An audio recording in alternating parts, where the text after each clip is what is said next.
잎사귀가 어떻게 보여요? 튤립꽃처럼 보이지 않아요? 잎사귀. 튤립꽃. 아, 맞아요. 네, 튤립나무라고 불러요. 이건 우리 토종나무가 아니고 외래종입니다. 그래서 잘 자라고 목재로서 되게 가치가 높은 나무인데 많진 않아요. 우리나라에 심은 게. 가지가 이상하게 막 뻗어 있죠. 위에 보면. 네, 일제강점기에 들어온 벚나무들은 수명이 70년 정도, 100년이 안 됩니다. 꽃을 보기 위해서 심었기 때문에 꽃으로만 특화시켜서 발전시킨 거예요. 토종 벚나무들은 목재로서 가치가 많고 그래서 목판으로도 사용할 수 있고 오래오래 보존할 수 있는, 얘는 되게 퍽퍽해요.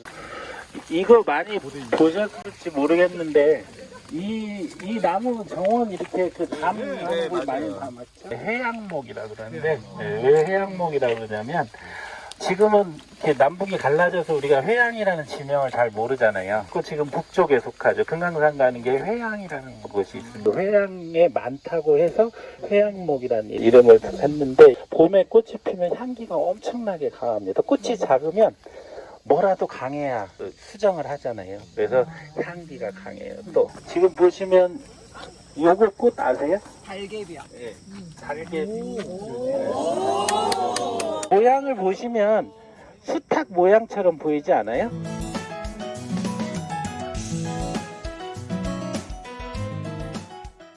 예전에는 사람들이 별로 좋아하지 않았죠. 지금은 사람들이 당뇨에 좋다고 해서 뿌리를 많이 먹습니다. 겨울에 캐서 먹는데 생긴 거하고 다르게 안에 감자가 들었다고 해서 순 우리말로 뚱딴지라고도 부르고 뚱딴지. 지금 가시가 있어서 이렇게 손을 이렇게 하면 손이 긁혀요. 근데 이거는 환삼덩굴이라고 부르는데 그 인삼이 이렇게 5개 잎이잖아요. 그 이름을 지었는데 어쨌든 현재는 유해식물로 우리나라에 엄청나게 지금 번져 있어서 아메리카 원산이에요. 그래서 그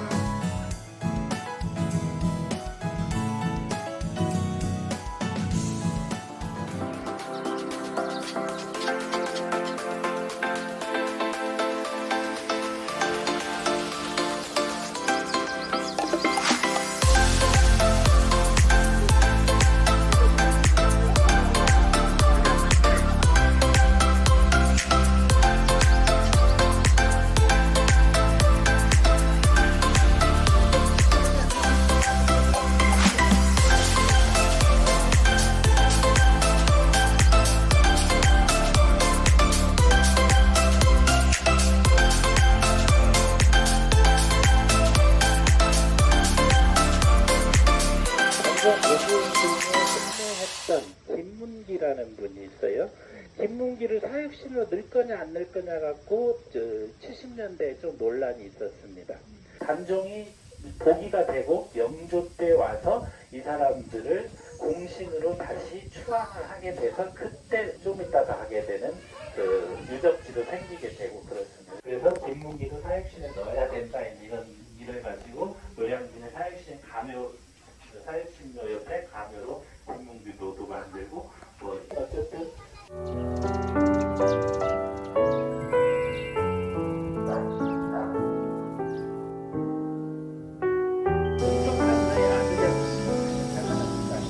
역적으로 올라와서 또 도는 순간에 사람들이 하나씩 땅이 있어요.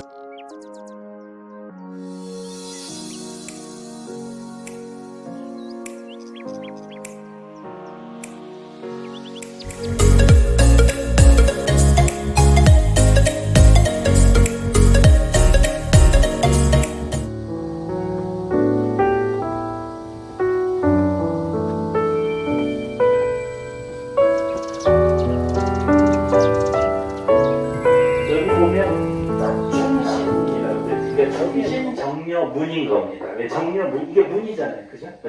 사람들이 드나들 수 있고 할 수 있게 해서 만든 정녀문이고요. 의정부 좌찬성 겸 판의금부사 지경연 춘추관사 홍문관 대제학 예문관 대제학 오이도총부 도총관 시 춘의공 김문기 지문이라고 되어 있습니다.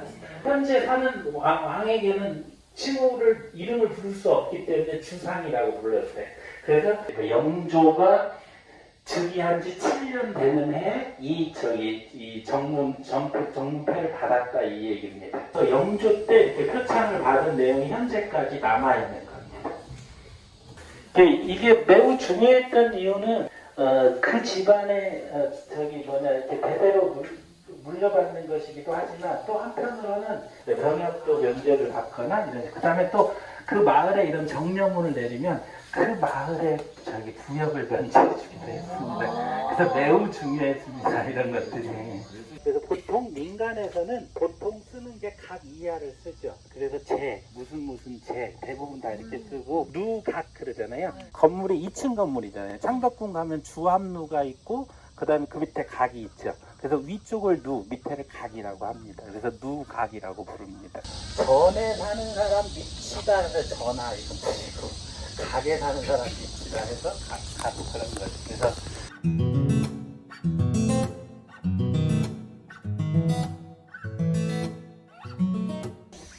그 신이 가는 길 이런 나타내는 비석이다 그런 뜻인데 이 신도비를 세울 수 있는 신부는 벼슬을 종 2품 이상 해야 돼요. 종 2품 이상이면 지금으로 말하면 차관급 정도 될까요? 이 장유는 조선 중기의 유명한 문장가 중에 한 명이에요. 조선시대 때 만들어진 신도비 중에 가장 큰 축에 속합니다. 거북 귀자를 써서 귀부라 그러고요. 좀 약간 용 모양으로 생겼는데 이수라고도 하고 요거는 용이 한 마리가 위에 있어요. 그래서 지붕 위에 용이 있어서 이거를 개석이라고 해요.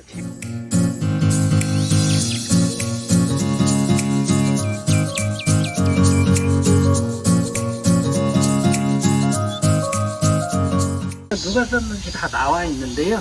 세자부라고 되어 있어요. 세자부, 송시열, 찬이라고 되어 있어요. 송시열이 내용을 썼다 이런 얘기입니다. 내용을 썼다.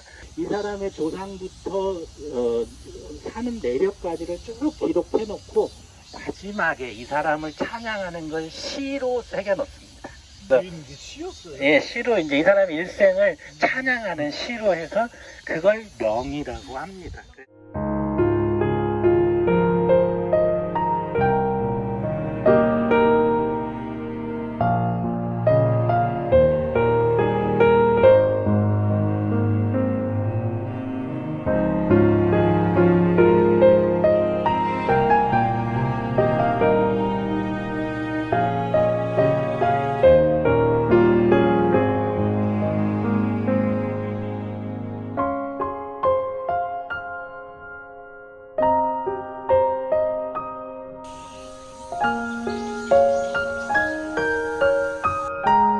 고임돌이 있지 않습니까?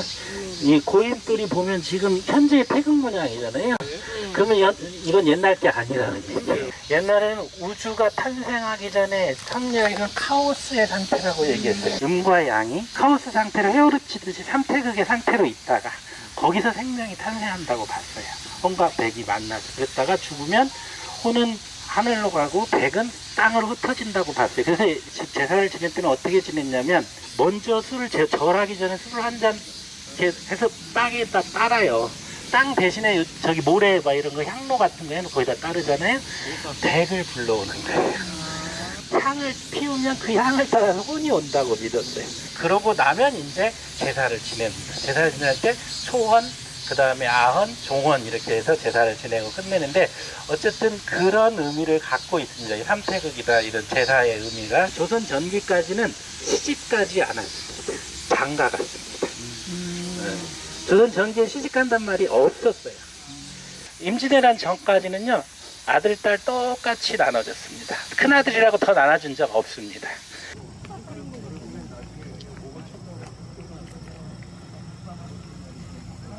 강화도에 있다가 장유의 며느리도 끌려갔으니까 뭐라고 얘기했겠어요? 소위 사대부 남자들이 환양녀. 환향녀가 뭐가 됐어요? 환양년이 됐습니다. 그렇게 갔다 오신 분들이 많을 거 아니에요. 소박을 놓으려고 하는데 이게 그렇게 되면 엄청난 사회 문제가 되는 거예요. 절개를 잃었다라고 얘기를 하는 거죠. 그런데 이제 주화파의 대표적인 사람이 최명길이죠. 최명길은 절대 그래서는 안 된다. 이렇게 이제 반대를 합니다.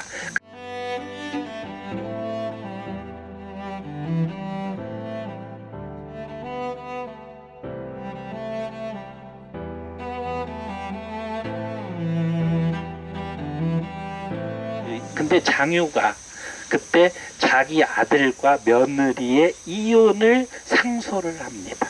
자기 며느리가 실절을 했으니까 자기 며느리로 자기 조상에 대한 제사를 계속 지내게 할 수 없다. 이혼을 허락해달라.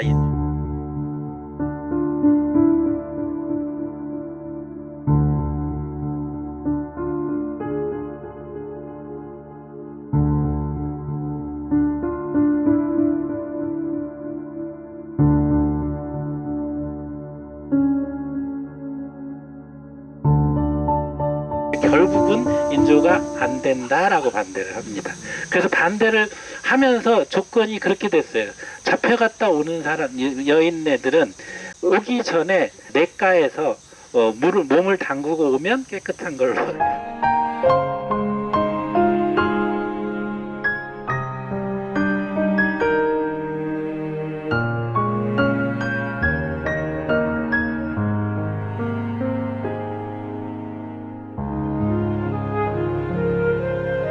장유가 죽은 뒤에 또 저 아까 그 영가북부인 선어 김상룡의 딸이 또 상소를 합니다. 그래서 인조가 허락돼요. 그렇게 해서 많이 그 환양년이라고 놀림받고 그 자식을 후레자식이라고 얘기하고 그게 욕으로 규정이 돼서 지금까지 내려오는 이야기. 좀 슬픈 이야기죠. 사실은 누가 잘못해놓고 누가 책임지는 그런 현상이 있고요. 강희맹이 명나라의 사신으로 가서 강남 안징이라고 하는 거죠. 그래서 거기서 씨앗을 가져왔대요.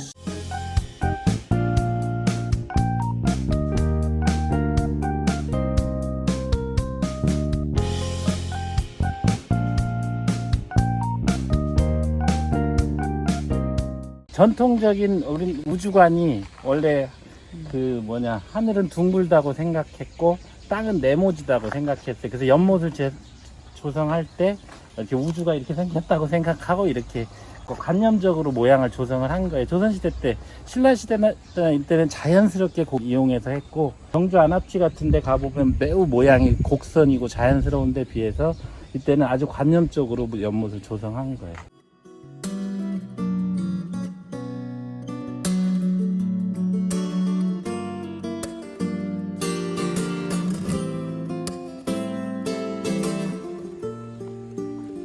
진흙 속에서 꽃대를 올리고 잎을 올려서 꽃을 피우기 때문에 꽤 고귀하다고 생각을 했던 것 같아요. 주돈이라는 사람이 그 애련서를 시를 지어서 되게 아름답게 연꽃을 노래한 시가 있습니다.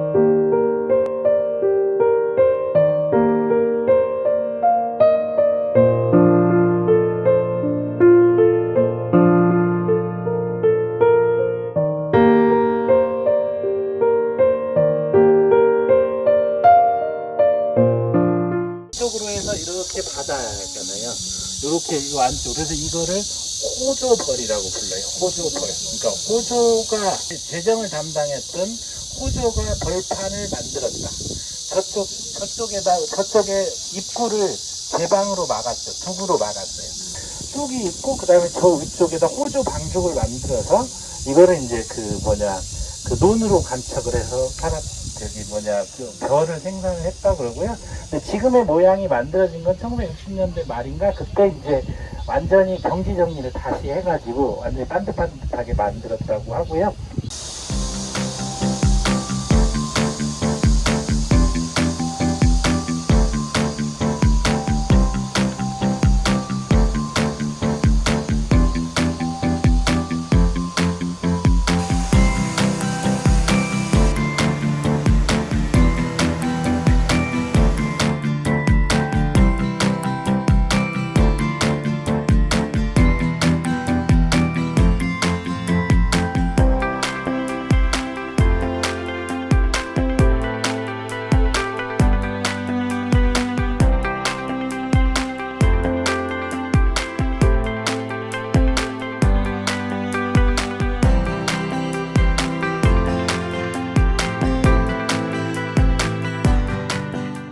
지금의 모양이 만들어진 건 1960년대 말인가 그때 이제 완전히 경지 정리를 다시 해가지고 완전히 반듯반듯하게 만들었다고 하고요.